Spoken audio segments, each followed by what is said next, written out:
नमस्कार दोस्तों, आज की क्लास बहुत ही महत्वपूर्ण है। आज हम लोग जानेंगे 66वीं बीपीएससी पीटी के बारे में।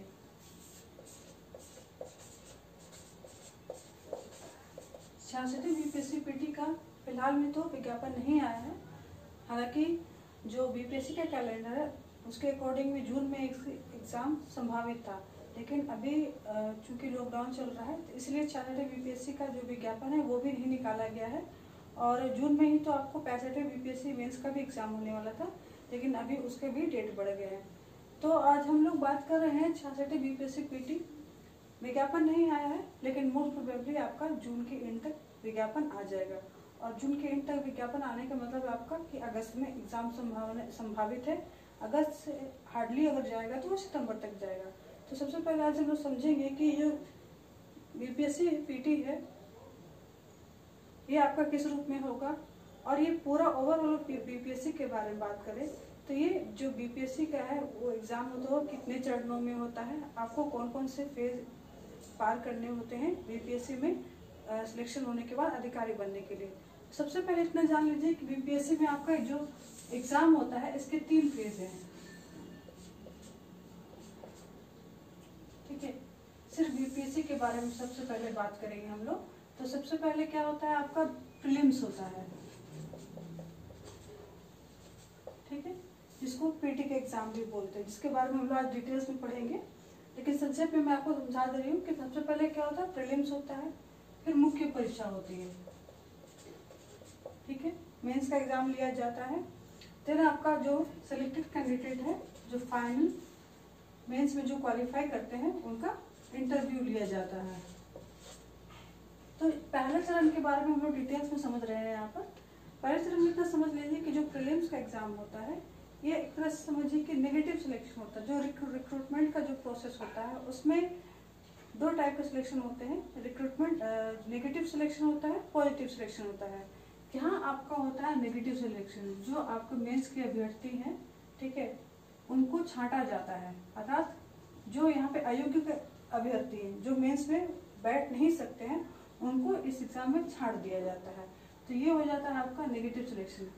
मेंस में क्या होता है, पॉजिटिव सिलेक्शन। किस लिए होता है, इंटरव्यू में जाने के लिए। तो वैसे अभ्यर्थी जो इंटरव्यू के योग्य होते हैं उनका सिलेक्शन कर लिया जाता है मेंस के माध्यम से। तो हम लोग को यहाँ पर समझना है प्रीलिम्स में सबसे पहले पैटर्न क्या क्या है, क्या क्या सब्जेक्ट्स होते हैं। ठीक है, तो पैटर्न ये समझ लीजिए कि मात्र एक परीक्षा होती है, पीटी की मात्र एक परीक्षा होती है। ठीक है, ठीक है, पीटी में क्या होता है, आपका एक पेपर होता है मात्र 150 अंकों का। 150 अंकों का एक एग्जाम लिया जाता है, जिसमें कि 2 आवर्स का एग्जाम होता है ये। ठीक है, 2 आवर्स का एग्जाम होता है, 150 ही प्रश्न होते हैं। मतलब कि हर प्रश्न का जो वेट होता है ये 1-1 मार्क्स होता है। फिलहाल बीपीएससी में नेगेटिव मार्क्स नहीं है, नेगेटिव मार्किंग नहीं होता, तो आपको नेगेटिव मार्किंग का प्रोविजन अभी नहीं है। आप अगर प्रश्न गलत भी कर देते हैं तो आपका मार्क्स नहीं कटेगा। ठीक है, तो कौन कौन से आपको इसमें पढ़ने होते हैं, बीपीएससी का जो पीटी है उसका तैयारी के लिए आपको कौन कौन से सब्जेक्ट पढ़ने होते हैं, मैं मुख्य सब्जेक्ट सभी के बारे में आपको डिटेल्स में समझा दे रही हूँ। सबसे पहले तो आपका सबसे जो महत्वपूर्ण सब्जेक्ट हो जाता है हिस्ट्री। इसमें आपको 3 पोर्शन हो जाते हैं, एंशिएंट, मीडिएवल, मॉडर्न। ठीक है, ये हो गया आपका हिस्ट्री का। देन आपका हो जाता है जियोग्राफी। इसमें आपका इंडियन, वर्ल्ड, ठीक है, जो फिजिकल और ह्यूमन ज्योग्राफी सारा कुछ इसमें शामिल हो जाता है। हालांकि जो बीपीएससी का जो पीटी में आपका जो हिस्ट्री का पोर्शन है उसमें आपको वर्ल्ड ज्योग्राफी नहीं आता, लेकिन आपको ज्योग्राफी में वर्ल्ड ज्योग्राफी का संबंधी प्रश्न पूछे जाते हैं। फिर आपका आ जाता है अगला सब्जेक्ट हो जाता है पॉलिटी। पॉलिटी में आपको कॉन्स्टिट्यूशन से संबंधित प्रश्न पूछे जाते हैं और प्रशासन से संबंधित, गवर्नमेंट से संबंधित भी प्रश्न आपको पूछे जाते हैं। ठीक है, तो एक हो गया आपका पॉलिटी। अगली बात करते हैं इकोनॉमिक्स की। ये भी आपका महत्वपूर्ण सब्जेक्ट होता है। ठीक है, हिस्ट्री के बाद बात करें तो कोई महत्वपूर्ण सब्जेक्ट है आपका, तो आपका एक साइंस हो जाता है और उसके बाद फिर आपका इकोनॉमिक्स आता है। इसके बारे में भी हम लोग डिटेल से समझेंगे। अगला महत्वपूर्ण सब्जेक्ट हो जाता है आपका साइंस एंड टेक। ठीक है, साइंस एंड टेक से प्रश्न पूछे जाते हैं। फिर आपका आ जाता है इन्वायरमेंट रिगार्डिंग प्रश्न भी पूछे जाते हैं। इन्वायरमेंटल साइंस से भी प्रश्न आपको वर्तमान में काफी, अगर जैसे हिस्ट्री है आपका, साइंस है, ये सब महत्वपूर्ण सब्जेक्ट है, तो उसी तरह एक ये भी सब्जेक्ट है जिससे अधिक मात्रा में आप प्रश्न पूछे जाने लगे। पूर्व में हालांकि इसमें प्रश्नों की संख्या कम थी, 5 या 6 प्रश्न पूछे जाते थे। अब इन्वायरमेंटल साइंस से बहुत अधिक प्रश्न पूछे जाने लगे हैं। फिर अगला आपका हो जाता है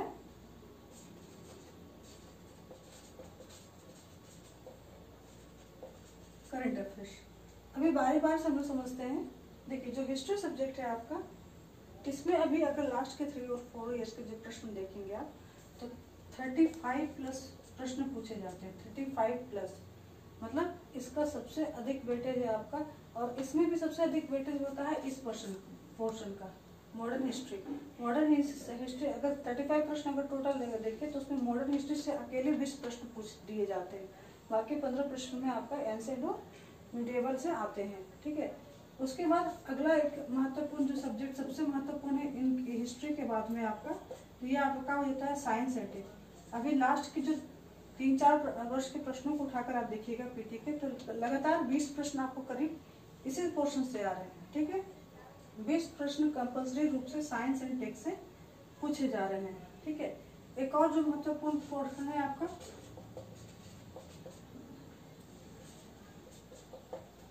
बिहार जी के, इससे आपका 20 से 25 प्रश्न पूछा जाता है। प्रश्न की संख्या बढ़ भी जाती है, कभी कभी 25 से 30 दिए जाते हैं, लेकिन अब एवरेज बात कर रहे हैं हम, तो 20 से 25 प्रश्न आपको पूछे जाते हैं यहाँ से। तो अगर ये इन तीनों पोर्शन की अगर हम बात करें, तो यही 3 पोर्शन अकेले जो हो जाते हैं आपका करीब 70 से 80% इन 3 पोर्शन से हिस्ट्री, साइंस और बिहार से आपका कवर कर जाता है। तो अच्छी तरीके से तैयारी करने को समझ लीजिए कि आपका नियर बाय जो आपका कट ऑफ मार्क्स होता है वो आप उस तक पहुँच जाते हैं।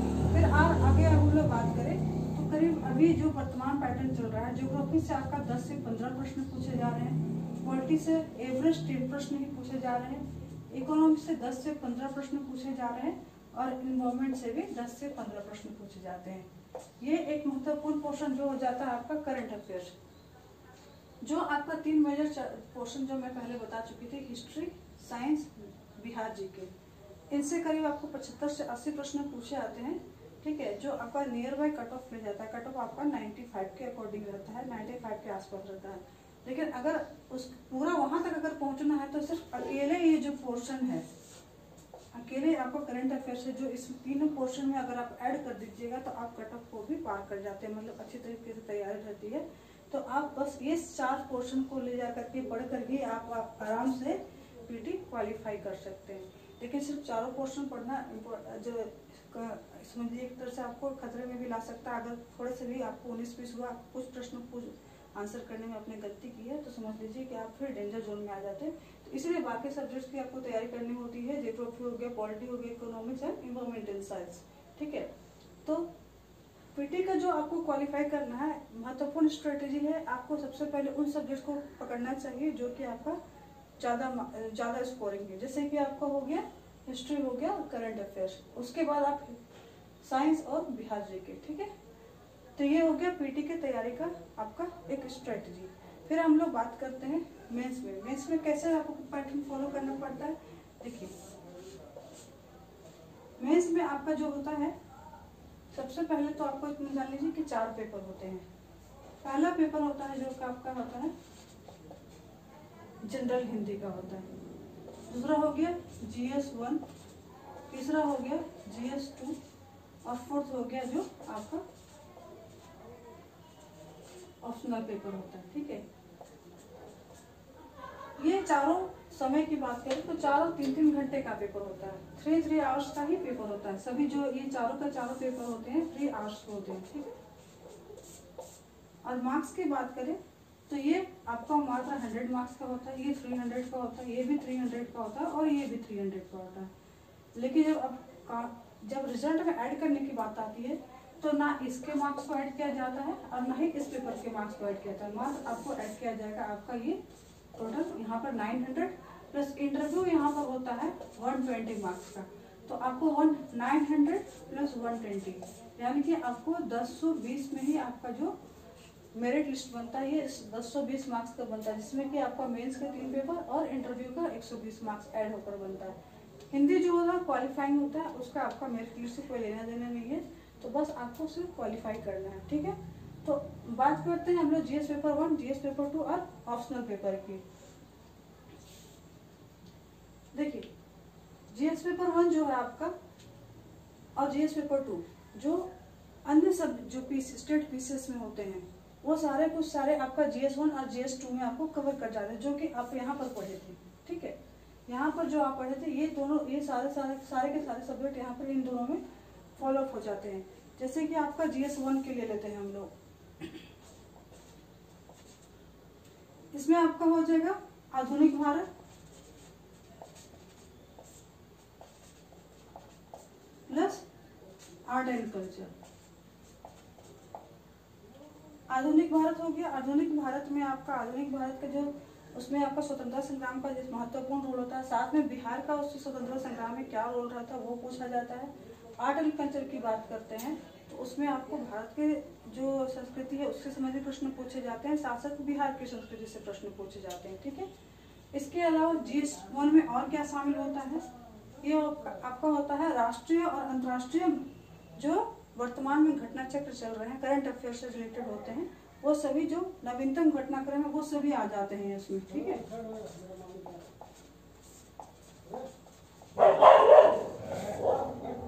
फिर आपका इसमें नवीनतम घटनाक्रम के अलावा क्या आ जाता है आपको देख लीजिए। और जो आपका क्वेश्चन होता है वो स्टैटिस्टिक आ जाता है।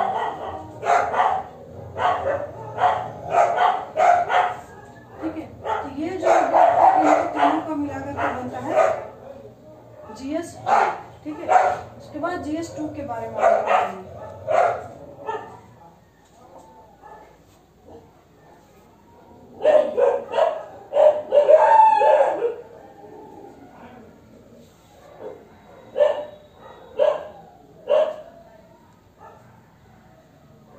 जीएस 2 को हम लोग यहाँ पर दिखा दे रहे हैं, ये आपको हो सकता है नहीं दिख रहा होगा, यहाँ पे देख लीजिएगा जीएस 2 यहाँ लिख दे रही है। पहले तो हो गया आपका पॉलिटी। ठीक है, देन आपका हो जाता है इकोनॉमिक्स प्लस आपका हो जाता है जियोग्राफी। पहला जो होता है आपका उसमें आपका भारतीय संविधान हो गया, साथ साथ प्रशासन से संबंधित प्रश्न भी आपको उसमें सम्मिलित कर दिए जाते हैं। फिर आपको आ जाता है अगला इकोनॉमिक्स प्लस जियोग्राफी हो जाता है। ठीक है, और उसके बाद भारत के विकास में जो विज्ञान एवं प्रौद्योगिकी की भूमिका है उससे संबंधित प्रश्न पूछे जाते हैं, यानी कि आपको साइंस प्लस टेक हो जाता है, साइंस एंड टेक से संबंधित प्रश्न पूछे जाते हैं। तो ये जीएस 1 हो गया, जीएस 2 हो गया। ठीक है, और लास्ट जो होता है ऑप्शनल, जो कि आपने चूज किया होगा वो आपका ऑप्शनल पेपर रहता है। अभी जो अगर वर्तमान परिप्रेक्ष्य में देखें तो कुछ फेमस पेपर होते हैं जो कि बिहार बीपीएससी के जो अभ्यर्थी होते हैं उन्हीं पेपर को कंटिन्यू करते हैं, जैसे कि आपका एलएसडब्ल्यू हो गया। ठीक है, हिस्ट्री भी बहुत कॉमन पेपर हो गया, फेमस में आ जाता है आपका। इसके अलावा आपका पब्लिक एडमिनिस्ट्रेशन हो जाता है, और एक हो जाता है आपका हिंदी लैंग्वेज एंड लिटरेचर, भाषा एवं साहित्य। ये 3-4 जो पेपर हैं जो कि आपको मोस्ट कॉमन पेपर हैं, और बहुत सारे अभ्यर्थी इसको कंटिन्यू करते हैं। हालांकि कभी भी भेड़चाल नहीं अपनाना चाहिए। जो आपका बैकग्राउंड रहा है, जिस सब्जेक्ट में आपकी रुचि रही है, और जिस सब्जेक्ट में आपको पर्याप्त कंटेंट है, मतलब आपके पास बुक्स हैं, नोट्स अवेलेबल हैं, उन्हीं को ऑप्शनल पेपर में चूज करना चाहिए।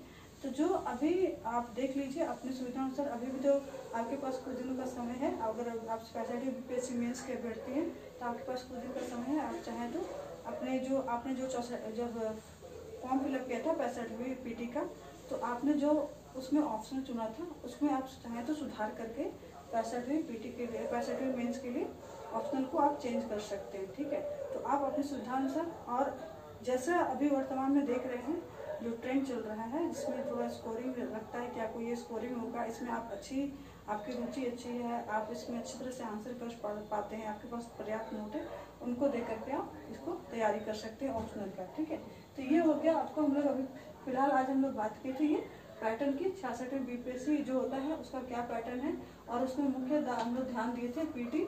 फिर संक्षेप में हम लोग मेंस के बारे में भी समझे। हालांकि मेंस के बारे में सिर्फ यहाँ पे आपको बहुत संक्षेप में समझाएंगे, मेंस के बारे में और भी बहुत चीज़ें आपको जानने की आवश्यकता होती है, ठीक है, जिसके बारे में हम लोग नेक्स्ट वीडियो में हम लोग कवर करेंगे। आज आप लोग को इतना जान लीजिए कि 65वीं जो 66वीं पीटी है, अगर उसके सही रणनीति की बात करें तो सबसे पहले आपको फिर से समझाती हूँ, हिस्ट्री, साइंस, करंट अफेयर्स और बिहार जी के इनको पर अच्छी तरीके से फोकस कर लीजिए। आपकी बहुत अच्छी तैयारी हो जाएगी और आप पक्का है कि पीटी आराम से क्वालिफाई करेंगे। इसके अलावा जो अदर सब्जेक्ट जैसे कि ज्योग्राफी है ज़्यादा स्कोरिंग है, एनवायरमेंट है ज़्यादा स्कोरिंग है, इकोनॉमिक्स है, पॉलिटी है, तो ये 4 मिला करके इसका, हालांकि इन चारों पोर्शन अगर देखा जाए तो 4 सब्जेक्ट में आपका दो भागों में बढ़ जाता है, जिसमें कि अकेले ये 4 सब्जेक्ट जो मैंने पहले बताया इसी से आपका करीब 100 मार्क्स कवर कर जाता है। बाकी 4 को अगर बहुत ज़्यादा पढ़िएगा तो भी आपका 50 मार्क्स के अंदर ही आपका इसके अंदर आता है, ठीक है। तो इसकी अच्छी तरह तैयारी करते हैं और इसकी भी तैयारी कर लेते हैं, तो इसमें आपको बहुत ज़्यादा स्ट्रांगली अगर पढ़ने के बाद आपका 70-80 आता है तो इससे कुछ मार्क्स आने के बाद आपका आराम से ये जो इसका जो कट ऑफ होता है जो करीब 95 के आसपास चल रहा है, 95-96, वो आराम से आप निकाल सकते हैं। तो आपको एक सही रणनीति की आवश्यकता है पीटी को तैयारी करने के लिए। अच्छे नोट्स, ठीक है, अच्छे नोट्स का उपयोग कीजिए प्रीवियस। हाँ, इसके अलावा मैं आपको डिटेल से आपको बता दूंगी अगले में कि जो कुछ रणनीति की आवश्यकता होगी आपको पीटी क्वालिफाई करने के लिए। आज तो बेसिकली मैं सब्जेक्ट ही बताई हूँ, सिलेबस बताई हूँ। सेकेंड वीडियो में आपको रणनीति बता दूंगी किन किन चीज़ों को आपको फॉलो करना चाहिए, या फिर कुछ जरूरी टिप्स मैं बता दूंगी जिससे आपका पीटी ये कंफर्म है कि क्वालिफाई होगा ही होगा। तो नेक्स्ट वीडियो जरूर देख लीजिएगा जिसमें मैं आपको सिर्फ पीटी पास करने की स्ट्रेटेजी बताऊंगी, ठीक है। वीडियो देखने के लिए धन्यवाद।